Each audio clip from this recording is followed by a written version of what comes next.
tempo, professor? Tempo, pera lá, deixa eu marcar aqui. Carlos Henrique. A minha aula ministrada será de parada cardiorrespiratória. Já Professor, sei. peraí. Botei aqui. Eu não acredito, cara. De novo você vai tirar. Vai perder conta disso aí. Eu tô doidinho esse negócio aí. Quando acabar o Digo, seu ontem ele dá apresentação, você coloca. Eu estou pensando em mudar o prédio, vai ter uma aula, uma sala de aula com uma estrutura melhor, com um espaço definido. Vocês estão reforma aqui, né? Exatamente. Ô, Carlos, Pois já não. são 8h30, então 10 minutos para você. Podemos começar? Não foi pra mim, gente. Ele está nem ouvindo. Como está funcionando aí, Carlos? Você estragou alguma coisa aí ou não? Vamos tirar mais um ponto. Ó, professor, Não, deixa aí, Carlos. tem um fio de segurança aqui que a pessoa pode enroscar aqui, ó. Não, isso é perigoso. Um técnico de segurança de trabalho pode exercer essa função aqui de proteger. Podemos, Vou então? falar sobre o IPCR, já falei, né, professor? Já falou. Bom dia, gente. Recapitulando a aula de ontem, pessoal, onde nós falamos sobre parada cardiorrespiratória, eu gostaria de relembrar alguns tópicos com vocês. A parada cardiorrespiratória, ela tem como finalidade um má funcionamento do coração. A finalidade do coração qual que é? A finalidade do coração é fazer o bombeamento e alimentar todo o nosso corpo, seja coração, seja pulmão e toda a extremidade do nosso corpo, tá bom, gente? Ontem nós falamos sobre as técnicas a serem realizadas, o protocolo, onde nós começamos com o A, o B e o C. Vamos tentar relembrar o que nós falamos ontem, pessoal? Alguém lembra o que vem a ser o A? Vamos lá, gente? Recapitulando todos nós? Vamos lá então, gente. Letra A é a responsividade. Primeiro nós precisamos fazer o teste de responsividade na pessoa para a gente poder saber se ela realmente está em parada cardiorrespiratória ou não. Muita atenção com a letra A para a gente poder liberar vias aéreas para fazer com que essa pessoa, essa vítima, tenha a sua via aérea, o fator da respiração livre. Um exemplo que eu vou citar para vocês. Quando nós estamos deitados, por exemplo, ocorre um rebaixamento da base de língua. Fique à vontade, manda abraço. Faz favor. Me ignore. Ignoramos então, professor. Ocorre o rebaixamento do nível da base da língua. E essa base da língua vai fazer com que ocorra uma obstrução das vias aéreas. Tendo em vista, ocorrendo uma obstrução de vias aéreas, essa pessoa vai desenvolver ou uma parada respiratória ou uma parada cardiorrespiratória. Ou seja, pulmão e coração trabalham alinhados, juntinhos. Se existir uma parada respiratória, vai desenvolver uma parada cardíaca. Se desenvolver uma parada cardíaca, como consequência, vai ocorrer uma falta de movimento respiratório. Não haverá mais a expansão torácica. A letra B. A letra B nós temos como finalidade o quê? Vamos lembrar. Letra A, responsividade. Nós temos que dar 3 toques na pessoa com força para ver se essa pessoa realmente ela está em parada. Não tem responsividade nenhuma. E protegendo sempre a cervical dela e vias aéreas. Letra B. Letra B nós vamos checar, gente, o carotídeo. Nós mesmos podemos checar. Ao invés de nós cruzarmos o dedo, pessoal, tudo que nós podemos fazer, somente abrir a mão, nós vamos já conseguir localizar o nosso próprio pulso. Vocês podem localizar. Evitando que, na hora de uma RCP, você vai ficar do lado esquerdo da pessoa, não há necessidade de você cruzar o dedo. Você faz do lado que você estiver. Professor, o que é RCP? Boa pergunta. A RCP, gente, a RCP é considerada como reanimação cardiopulmonar. Ok? Ok, obrigada. Relembrando então, vias aéreas, responsividade de vias aéreas, vamos checar pulso carotídeo. Não tem pulso carotídeo, gente. Vamos para a RCP. A RCP entra no 3º ponto. Porém, de acordo com a American Heart Association de 2010, gente, vocês me desculpem porque o meu inglês não é muito bom. Foi reestruturado um novo protocolo de RCP. O que significa esse novo protocolo? Foi comprovado através de inúmeras experiências que quando o coração para, ou quando o pulmão para de respirar, continua o processo circulatório dentro do nosso organismo de oxigenação, certo? Ou seja, não há necessidade de nós atentarmos com a fase de ventilação. O que se pedia no protocolo? Primeiro, 2 ventilações e, como consequência, 30 massagens cardíacas.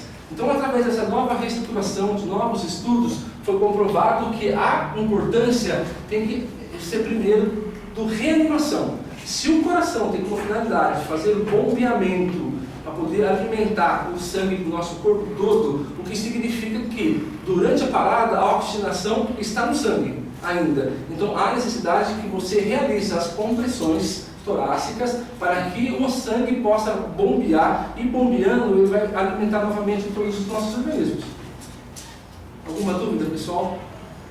Então a gente vai fazer novamente então o novo protocolo pede, primeiro nós vamos realizar a compressão torácica. Essa compressão torácica tem que ser realizada 30 compressões, mesmo sozinho ou mesmo com 2 pessoas. No mínimo deve haver uma expansão de 5 centímetros para que haja realmente uma efetivação dessa reanimação. Tá? Primeiro, então, nós vamos vir para a massagem cardíaca. Após a massagem cardíaca, nós vamos atentar ao teste de responsividade com liberação das vias aéreas para que facilite a respiração dessa pessoa. E por último, gente, nós vamos para o B. Importante, gente, nós leigos, nós mesmos podemos salvar vidas. Como ontem, nosso exemplo do aluno Adriano falou que nós podemos sim, super-heróis, mesmo nós não tendo conhecimento sobre o que estamos abordando. Basta com que a gente reconheça uma pessoa que está em parada cardiorrespiratória. Mesmo essa pessoa sendo leiga, e comprovado já por pesquisas, foi comprovado que a falta de conhecimento, como no trânsito mesmo, causa mortes. E assim como o coração também, ele mata inúmeras pessoas. Por quê? Justamente devido ao fato de mal informação, de um pouco conhecimento das pessoas leigas. Nos Estados Unidos, países da Europa, eles têm como aula reanimação cardiopulmonar. Em sala de aula é dado os princípios básicos para isso daí. Porque você, no primeiro instante, você realizando a massagem cardíaca, você pode salvar uma vida. Por quê, gente? O coração nosso tem a finalidade do bombeamento, como falei, certo? Ou seja, o ritmo do nosso coração é um ritmo substancial. Gente, eu vou falar bem rápido, porque são termos mais técnicos, eu vou tentar dar só um apanhado. O nosso coração, ele faz o complexo QRS, é conhecido como o ritmo sinusal. Esse é uma frequência mais ou menos do nosso coração, o funcionamento dele. O que acontece quando a pessoa está em parada cardíaca? Existe uma assistolia. Porém, gente, a assistolia significa que não existe mais ondas no nosso organismo, no nosso coração. E a assistolia ela pode ser considerada, em alguns casos, como morte. Mas nós podemos constatar morte de alguém, gente? Não podemos.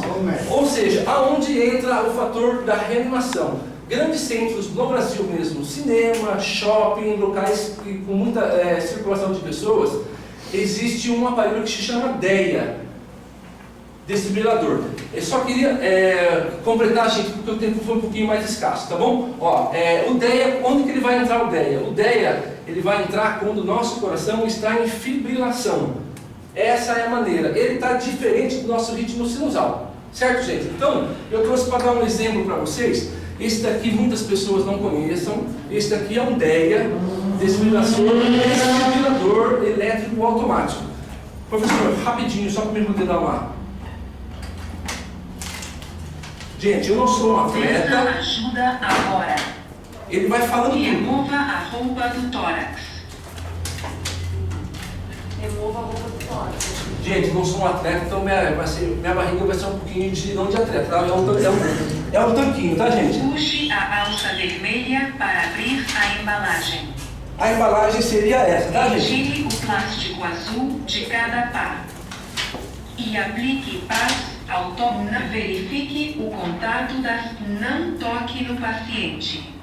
Nós vamos afastar. Avaliando o ritmo cardíaco. O aparelho vai ver tudo, gente. Ele está checando o nosso ritmo sinusal. Choque não recomendado. Não. Comece RCP. Vocês entenderam, gente? A máquina faz tudo para nós, mesmo nós sendo pessoas leigas.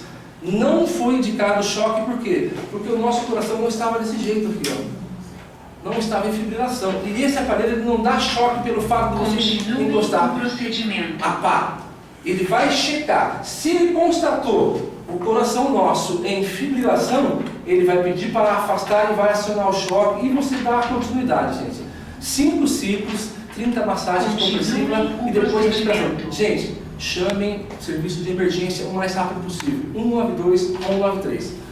Entenderam, pessoal, mais ou menos? Amanhã a gente vai dar continuidade sobre uma parada cardíaca em criança. É quase o mesmo mecanismo. Continue o procedimento. Quanto custa a maquininha aí?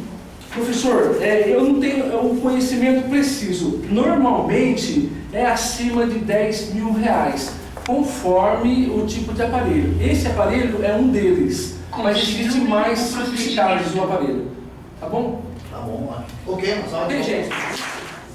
Todos sabem que há condições adversas, tanto do tempo, do passageiro, do carro, do motorista. Quem nunca se deparou com uma neblina? Quem já se deparou com uma neblina e no meio daquela falta de visão, vocês já tentaram ligar o farol alto para ver como é que fica? Piora 1000 vezes, eu já tive essa curiosidade. Cuidado sobre neblina. Utilize os faróis baixos ou apenas os faróis de neblina. Se houver, quanto mais baixo o foco, melhor será a visibilidade da pista. Farol alto, além de não ajudar, prejudica a visibilidade. Lembre-se que a presença de neblina também causa umidade no pavimento, o que dificulta qualquer manobra, exigindo uma maior distância para a frenagem. Parada de emergência, manter o pisca-alerta ligado. Não deixar o pisca-alerta ligado em movimento.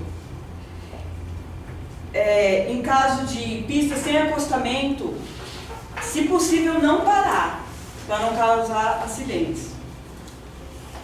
Vamos falar também um pouquinho de dirigir sob chuva forte.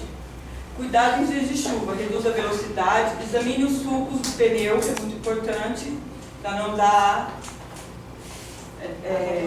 aquaplanagem. Faça a calibragem correta e fique atento às condições da pista. Evite assim que os pneus do veículo percam contato com a pista, aumentando o risco de derrapagem e perda do controle.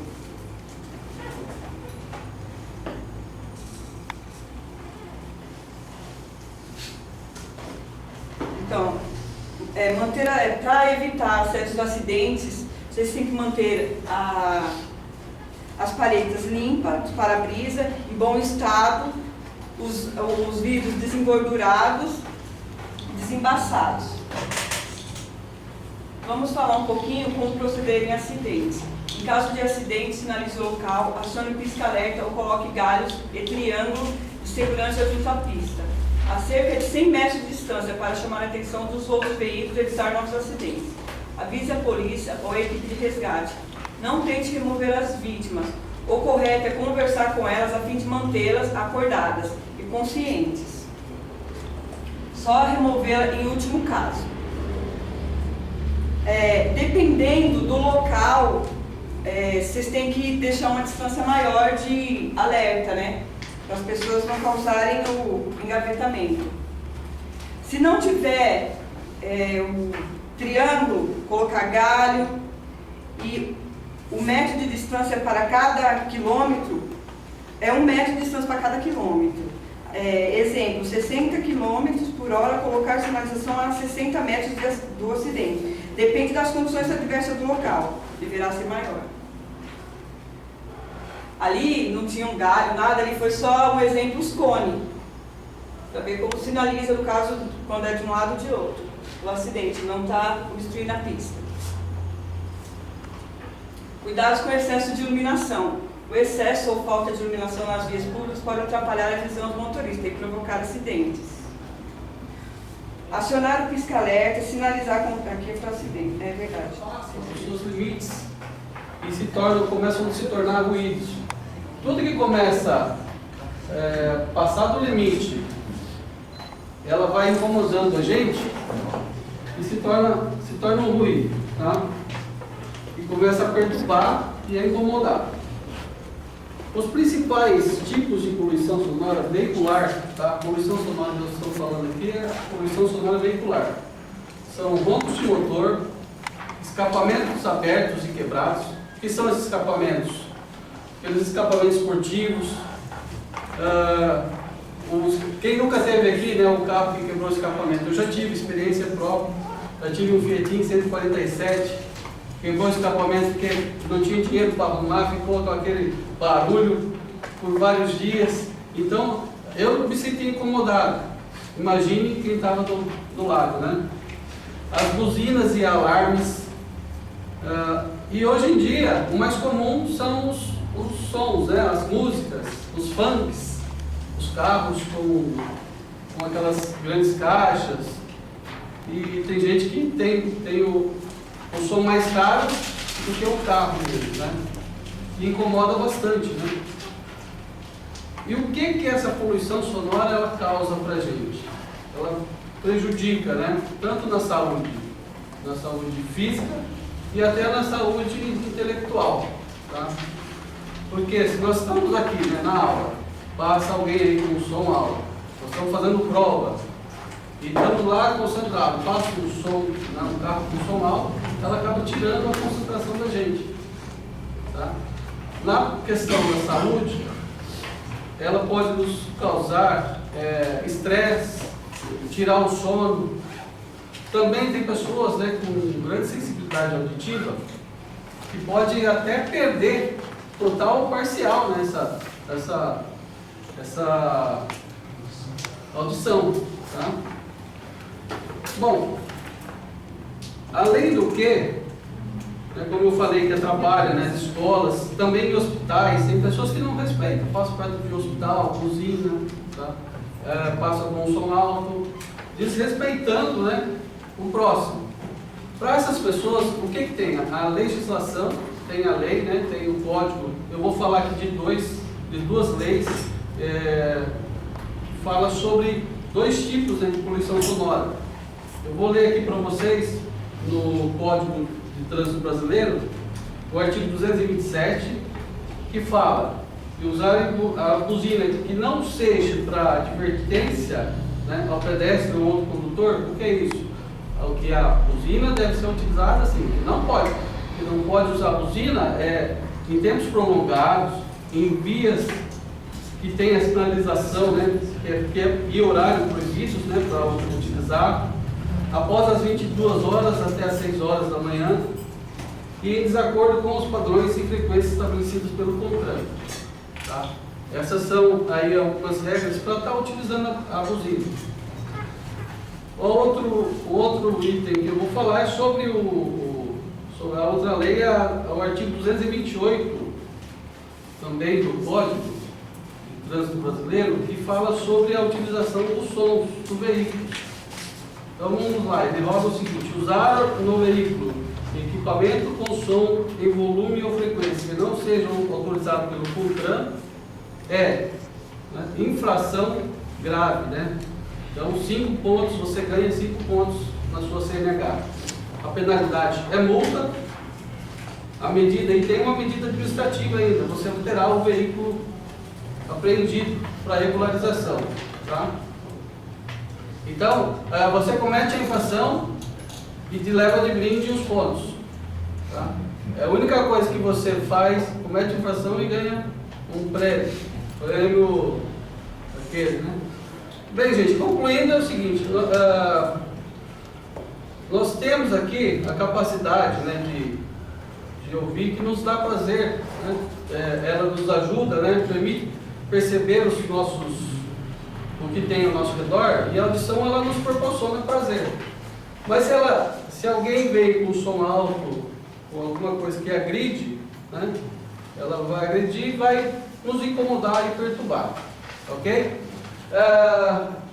Como nós temos um tempinho, eu vou passar um vídeo para vocês aqui para entrar na questão da aula de cidadania. Se não der tempo de a gente comentar hoje, amanhã a gente continua na aula de cidadania. Então, pode começar.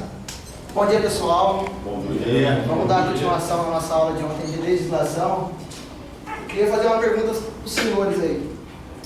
Alguém sabe qual que é a lei de trânsito 12.760, de 20 de dezembro do ano de 2012?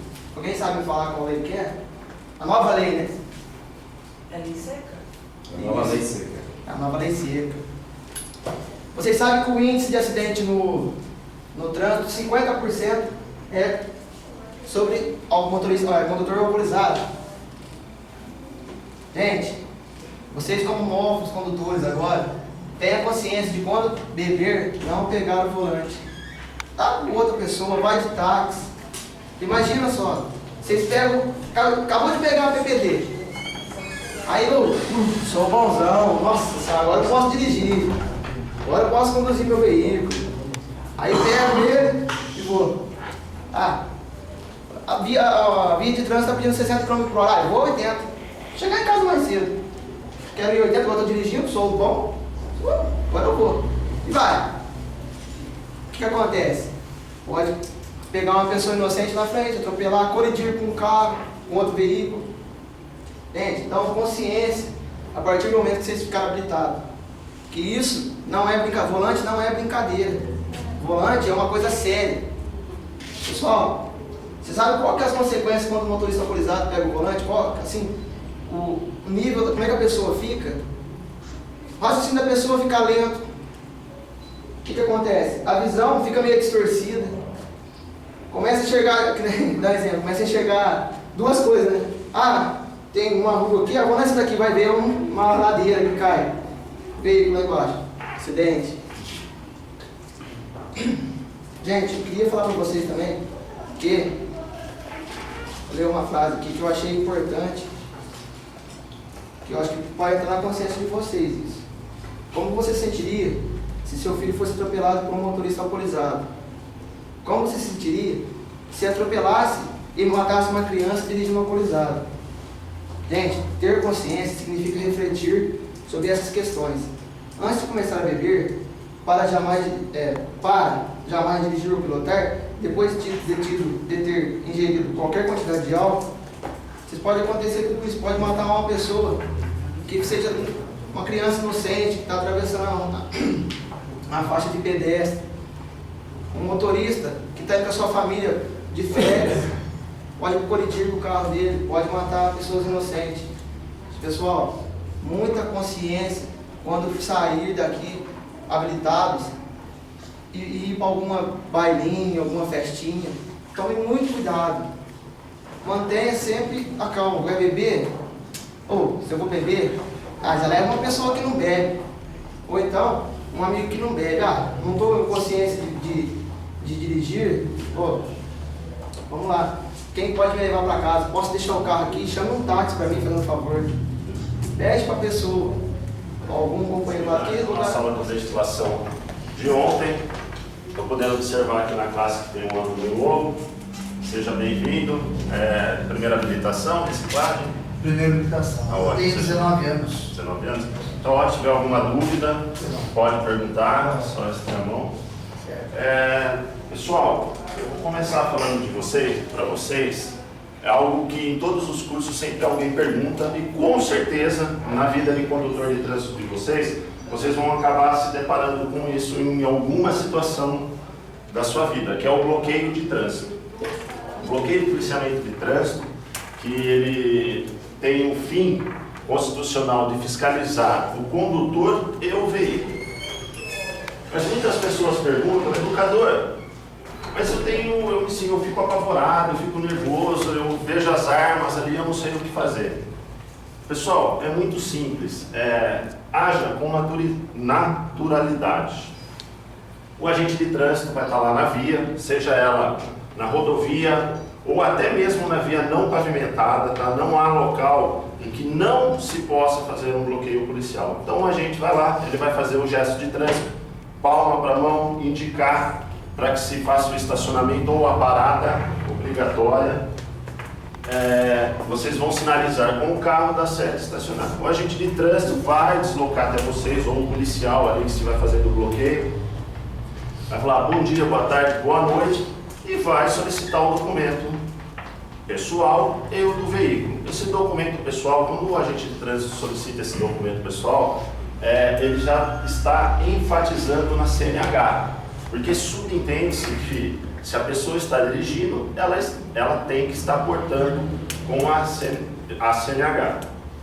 Vocês fornecerão esses documentos ao policial, sempre acatando o pedido, a solicitação, a ordem do policial. Se ele não pedir para sair do carro, ele não sai do carro. Caso contrário, sim, saia do carro. Entregando os documentos para os policiais, eles vão fazer a consulta e o pedido de informações de dados desses documentos para a central de operações dele. Pessoal, nós estamos no ano de 2013. Não tentem burlar a fiscalização de trânsito. Tudo hoje é informatizado. Não adianta ir lá e mudar uma letrinha da habilitação. Ah, está vencida, eu vou fazer isso. Pessoal, não adianta. Tudo é através da informação. O policial irá no centro de informações dele consultará o RENASH da habilitação. O que é o RENASH? É o Registro Nacional da Habilitação. Ali vão estar contidas todas as informações do condutor. Vai consultar o RENAVAN. Ali estarão todas as informações do veículo, desde número do motor de câmbio, desde número do chassi, fabricação, tudo, cor oficial do veículo, se o veículo for mudado ou alterado. Lembre-se que 99% das infrações registradas num bloqueio de trânsito correspondem a esse artigo aqui do Código de Trânsito Brasileiro. Tá? É um artigo que possui 23 incisos. Esses 23 incisos, ele fala do artigo 130, tá? do CRLV, Certificado de Registro e Licenciamento, e do 162 do CNH e outros. Pintura do veículo, parte de segurança do veículo, adulterações do veículo. Pessoal, mais um detalhe, nunca transpor um bloqueio policial, nunca. Se transpor o bloqueio policial, fiquei nervoso, transpor o bloqueio policial. Artigo 210 do Código de Trânsito Brasileiro, multa gravíssima. Só isso, professor, só isso se você tiver sorte. Porque o artigo 210 do Código de Trânsito Brasileiro é uma infração administrativa. Porém, se algum agente ou algum policial ele se sentir ameaçado, tentou passar por cima, ele vai usar o artigo 34 do CPP, da Lei de Extravagâncias, que é dirigir e colocar em risco a vida de terceiros. É a direção perigosa. Você vai ser processado criminalmente. Então, pessoal, quando nós falamos em legislação de trânsito, nós devemos sempre lembrar que ele está em consoante, em ordem com o Código Penal Brasileiro e o Código de Processo Penal Brasileiro. Então, entregou os documentos, checou os documentos, o policial não constatou nenhum problema? Nenhum problema. O próximo passo que o policial vai fazer? Checar as condições do carro, pois não? Posso fazer uma pergunta? Claro.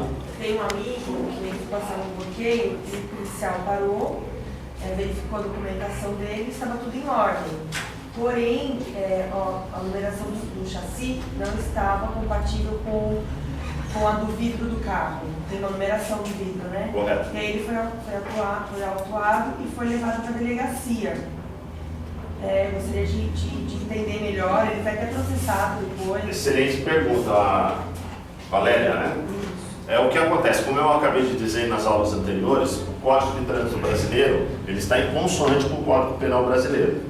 O que aconteceu com o seu amigo, ele foi autuado, provavelmente ele possa ter sido até preso, tá? Porque é um crime de pena de 1 a 6 anos, não tem fiança, pelo artigo 311 do Código Penal, que é o artigo que fala do identificador de sinal veicular, registro, remarcação ou alteração. Não está no Código de Trânsito Brasileiro, mas está no Código Penal. E no caso do chassi dos vidros, todos os veículos, por lei, tem que ter pelo menos 2 vidros com o número do chassi imprimido no vidro. Porém, não bastasse isso, se um dos vidros não constar com a numeração da documentação original, ele está cometendo crime de trânsito. Além do crime de trânsito, crime do Código Penal. Ele vai entrar no artigo 230 e no 311 do Código Penal. Ele poderá ser preso tá? Ser encarcerado não é crime de detenção, é crime de prisão sem fiança, por causa de um vidro que às vezes ele comprou num desmanche e colocou. Eu acho que no caso dele... Eu vou dar um exemplo para vocês. Há algum tempo atrás, um jovem com uma motocicleta na rodovia colocou uma fita isolante a fim de burlar a fiscalização dos radares. Uma simples fita isolante. O que aconteceu? Ele foi parado pelo bloqueio policial, foi constatado que a fita isolante estava no emplacamento dele, ele foi algemado, conduzido na viatura, chegando na delegacia ele foi autuado pelo delegado de polícia e ficou preso 10 dias por causa de uma fita isolante na placa. Então, nós temos que ter essa consciência de pequenos detalhes que às vezes a gente vou ser multado. E não é bem para isso. Sempre há um código ou dois atrás. Nossa aula, infelizmente, está terminando. Pediria a vocês que, se vocês tivessem mais alguma dúvida, essa é a última aula de legislação que eu tenho com vocês, mas eu estarei ali na sala dos professores à disposição. Podem me procurar para tirar qualquer dúvida. Agradeço a participação e a colaboração. Bom dia, pessoal. Bom dia. Hoje a gente vamos dar sequência na página 56 e 57 da apostila sobre direções defensivas, condições adversas do tempo, que são fenômenos que causam dificultando o condutor a ter uma boa visibilidade no trânsito e fazendo com que ele coloque em risco a vida dele e a vida dos demais passageiros, tanto do veículo dele como dos veículos posteriores. No caso da chuva, a visibilidade diminui, fazendo com que ele tenha menos visibilidade e fazendo com que a aderência dos pneus com o solo perca com a pista. Nesse momento, aí já começa a entrar ele perdendo a aderência dos pneus com o solo, ele começa a entrar em um momento de aquaplanagem. A aquaplanagem, o que vem a ser a aquaplanagem? A aquaplanagem, ela vem... Eu vou demonstrar aqui de uma forma meio simplificada. Não sou muito bom no desenho, mas vamos tentar explicar como é a aquaplanagem. Muitas vezes a pessoa pensa que a aquaplanagem, ela só vem passando dentro de uma poça de água. Nem sempre é assim, passando dentro de uma poça de água. Por quê? A aquaplanagem, ela começa desde o pneu. Vamos desenhar mais ou menos um pneu aqui. E esse pneu, ele tem sucos. Esses sucos são para fazer para quê? Para a drenagem da água, facilitando com que o pneu tenha aderência à pista e o escoamento da água. Vamos estar aqui, rever vocês novamente. Espero que tenham tido uma boa noite de sono, porque a minha foi ótima, graças a Deus. Vamos dar continuidade falando de direção defensiva. Eu vou estar falando com vocês aqui sobre as orientações ao motociclista. Princípio da segurança no trânsito. Para um motociclista, como qualquer outra pessoa, pedestre, condutor, é ver e ser visto. Por quê? O que acontece? O motociclista, talvez pelo fato de ele andar em uma velocidade sempre superior aos demais veículos, até mesmo por causa da mobilidade, a comodidade de estar conduzindo um veículo de duas rodas, a acessibilidade no trânsito para ele é muito mais fácil, ele acaba deixando de perceber que tem alguém que precisa estar vendo a ele. Então, muitas vezes você se depara com um motociclista no ponto cego de um veículo, quer seja ônibus, quer seja caminhão, quer seja um carro pequeno, um automóvel. Professor, o que vem a ser ponto cego? Ponto cego, vou chegar lá para vocês agora. Tem uma folha na sala aqui, eu pedi o colega que divida com vocês, são poucos na verdade, mas passa aí por fileiras aí, vocês vão começar a entender. Isso aí é um campo de visão.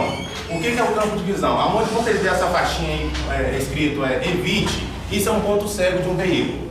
O que acontece?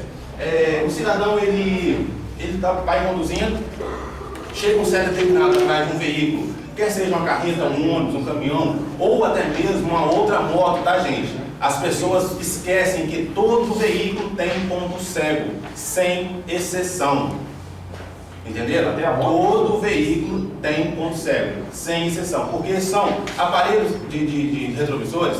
Você tem uma certa visão daquilo que está ali só dentro do retrovisor, dentro do espelho. O que está fora do espelho você não está vendo. Aí às vezes você vê um motociclista, ele está guiando a moto ali e de repente ele olha para o lado. Não é porque o cara é desatento e não sabe usar o retrovisor. É porque tem mais facilidade de enxergar com uma olhada rápida e ver no ponto cego dele que o retrovisor não capta, ele consegue ver e perceber alguém. Então às vezes o motociclista dá uma olhadinha e o cara fala, poxa, o cara não sabe pilotar, o cara não sabe nem olhar no retrovisor.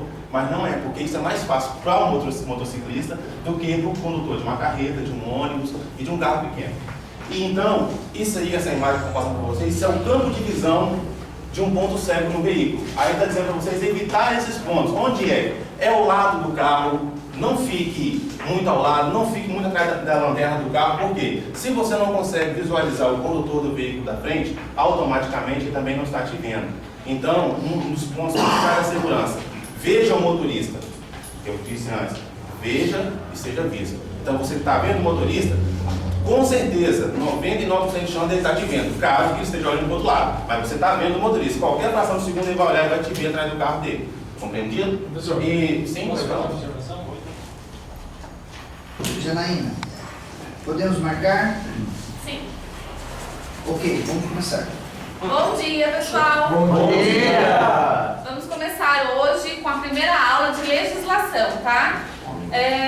Eu vou falar para vocês da importância da primeira habilitação e o seu processo, tá? Os requisitos aí que precisa estar tendo para possuir a CNH. A habilitação, hoje em dia, ela é muito importante. Posso dizer que não só para o condutor poder dirigir, mas também é uma porta a mais que se abre na nossa frente, né? E ainda uma forma e tanto de garantir a independência em vários sentidos. No mercado de trabalho, por exemplo, as empresas estão exigindo muito habilitação para que os funcionários possam trabalhar com os veículos da própria empresa. Então, vocês podem se atentar a isso, tá tirando a habilitação agora. Vocês vão perceber que muitas portas vão se abrir daqui para frente, tá? Tendo habilitação. Então, pessoal, vamos começar aí com os requisitos que é necessário. Alguém sabe me dizer qual o órgão máximo normativo e consultivo? CONTRAN? Exatamente, o CONTRAN. Ele que zela pela uniformidade e cumprimento das normas do CTB, tá? E é muito importante os alunos, os aprendizes aí que estão tirando a CNH, tá por dentro dessas leis, tá? Do CONTRAN. Ele que rege aí as normas do processo de habilitação.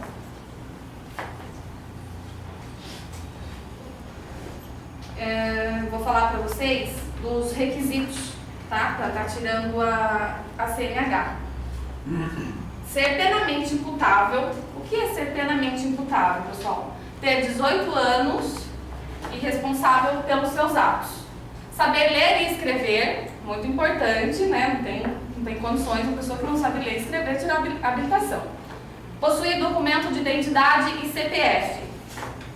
Aí o candidato vai se direcionar até a Ciretran de sua cidade, outros vão até a Detran, onde não tem, eles procuram a Ciretran para tá fazendo esse pré-cadastro.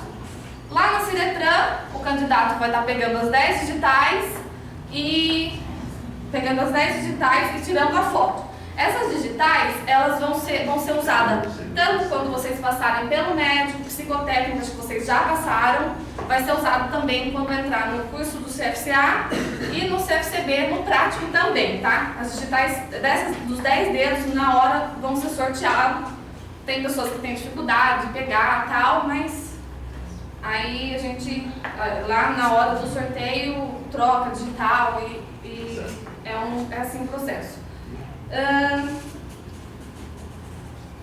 Qual o primeiro passo? Depois do pré-cadastro, na Ciretran mesmo, o funcionário vai estar indicando vocês para ir para um médico e um psicólogo cadastrado também para estar fazendo esse exame.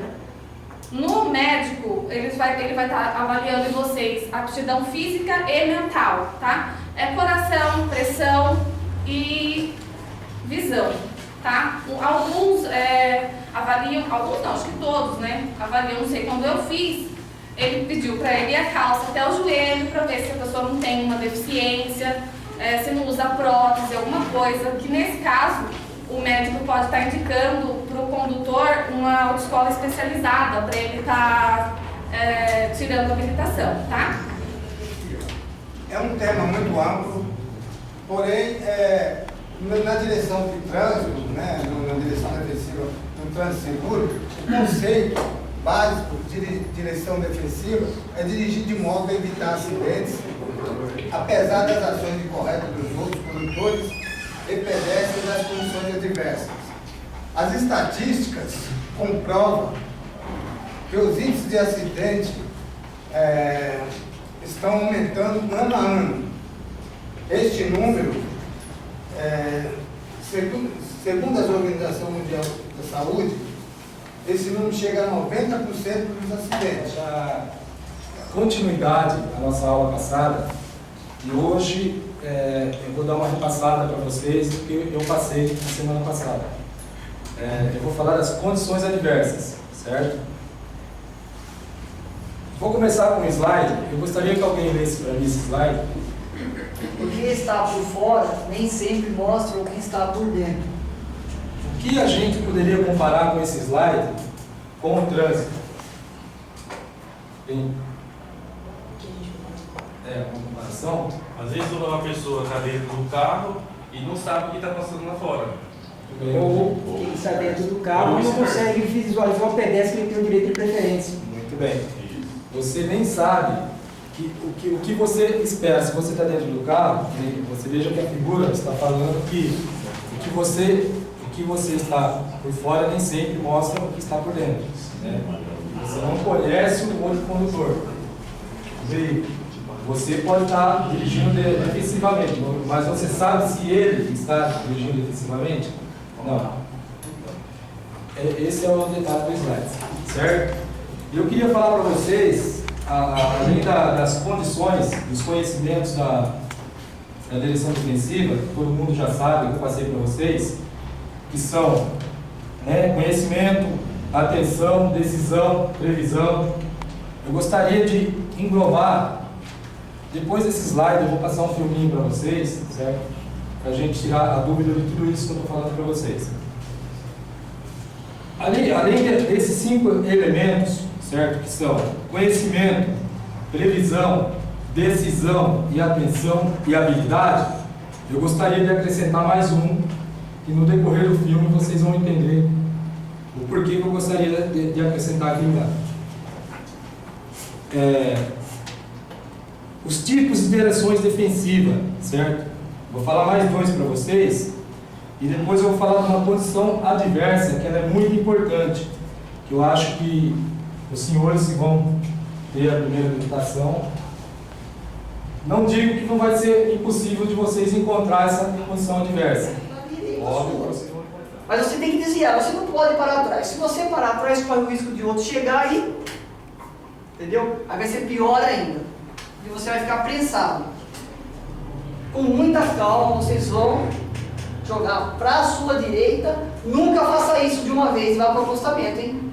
Porque além de você correr o risco de pegar as pessoas aqui que estão transitando aqui, você vai pegar outras que estão descendo pelo acostamento também. Não façam isso. Pare seu veículo aqui, uma distância até considerável, porque aqui não vai ter fluxo nenhum, porque o próprio acidente já vai estar parando. Se você conseguir pular por cima do guarda-reio aqui, se tiver acesso, que geralmente não tem, você vai vir aqui, encostar aqui e daqui você vai jogando os carros para cá. Como é que eu faço essa sinalização? Mas, professor, que tamanho que eu tenho que... Até quando eu tenho que parar? Quantos metros?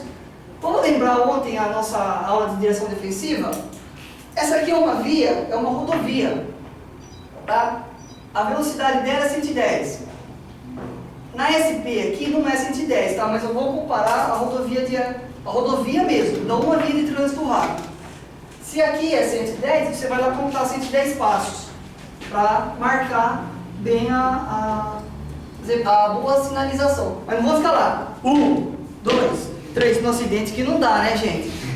Por favor, vamos ter um bom senso de deixar bem sinalizado no lugar seguro. Beleza, você fez a sinalização aqui. Sinalizou, tudo bonitinho. Você se sente confiante? Você tem a certeza que você vai fazer diferença para quem está lá dentro daquele carro? Tá? Com certeza, gente, eu não falei ainda, mas ligar, pedir ajuda, você está se preocupando com o trânsito. Essa via é bastante gente, alguém já vai ter ligado. Você checa. Puxa alguém para ficar no seu lugar, se você tiver confiança, é claro. Se não tiver confiança, não façam isso. Volta lá para o acidente. Você vai chegar. Tem pessoas que não podem ver sangue, tem pessoas que vão passar mal, tem pessoas que têm trauma na família, tudo mais. Mas se você se sentir confiante, pode ir sim. Você vai chegar para essa pessoa, tá lá, uma pessoa presa na ferragem. Não tem como você tirar de lá. Acabou. E na próxima aula, gente, a gente vai entrar com melhores detalhes, tá? O tempo é curto, o café de vocês também já está aí, tá? Pode sair com café se vocês quiserem. Não, senhor, vai sair com café não.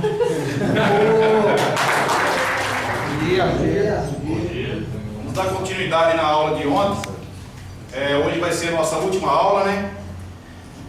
Na sexta-feira vai ter o exame, né? Depois, no final da aula, vamos dar uma recapitulada, tudo que eles falaram para trás aí. Dá uma lembrada para dar uma melhorada, né? Vamos falar aqui na direção defensiva, está na apostila, tá? Na página 52. Vamos falar sobre negligência, imprudência e imperícia. Tá? Sobre negligência. Negligência, o descaso ou desleixo de quem conhece as regras, mas não dá devida importância. E muitos acidentes e mortes são causados por negligência. Tá? Vamos dar uma relembrada o que é um dos principais assuntos sobre a negligência. É quando deixa de fazer manutenção e instalar ou reparar sinalizações. Tá?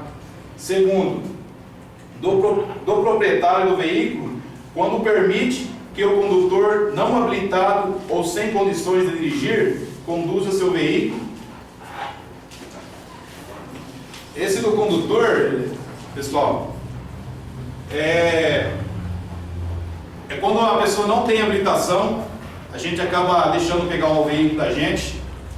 Quando a habilitação dele é carta B e acaba dirigindo um ônibus, um micro-ônibus ou um caminhão maior, tá? E o terceiro aqui, do condutor, quando insiste em conduzir um veículo mal conservado ou fora dos padrões de segurança. Tá? O que vinha a ser esse mal conservado e fora dos padrões de segurança? Seria em termos de manutenção. Tá? Mal conservado seria, no caso, uma pintura, pneu,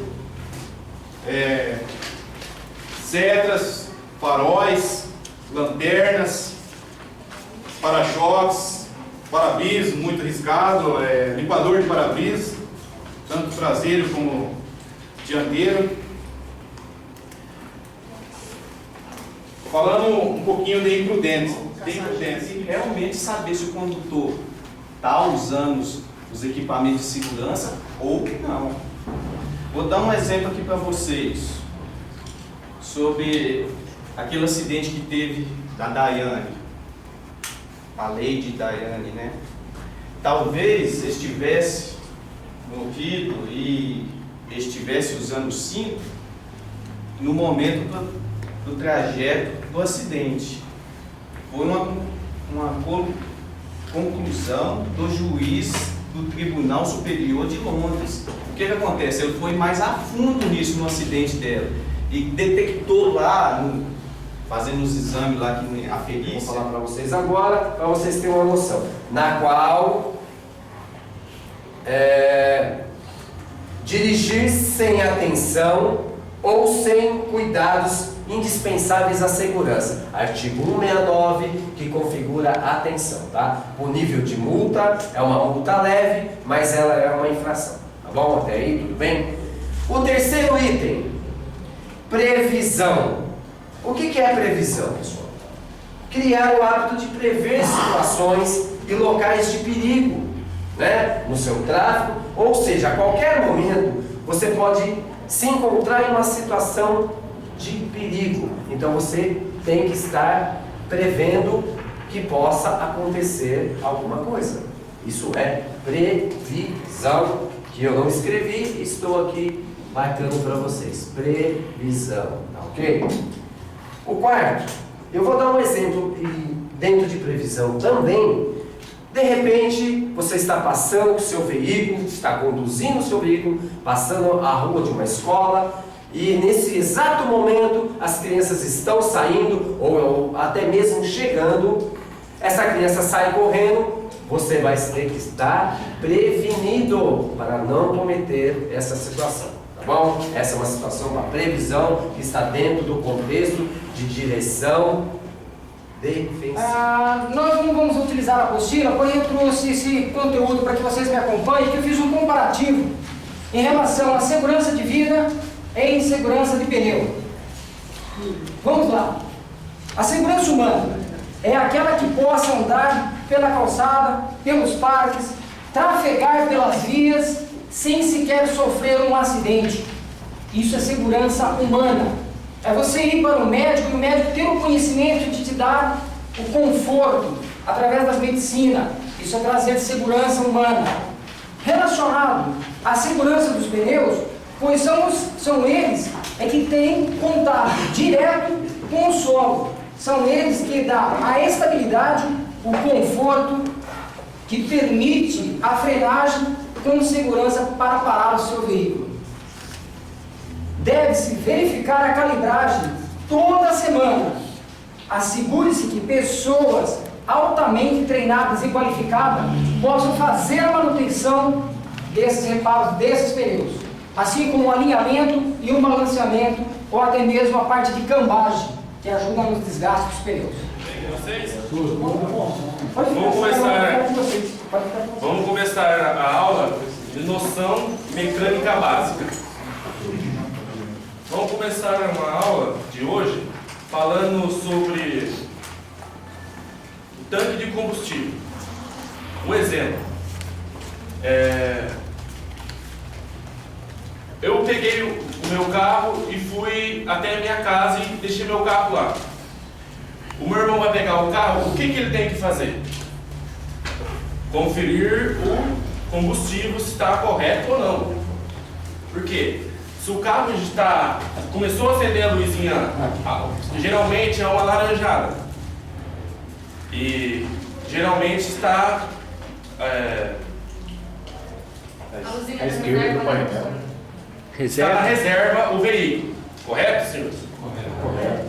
Então, por isso o médico já acende essa luzinha no painel. Correto? Correto.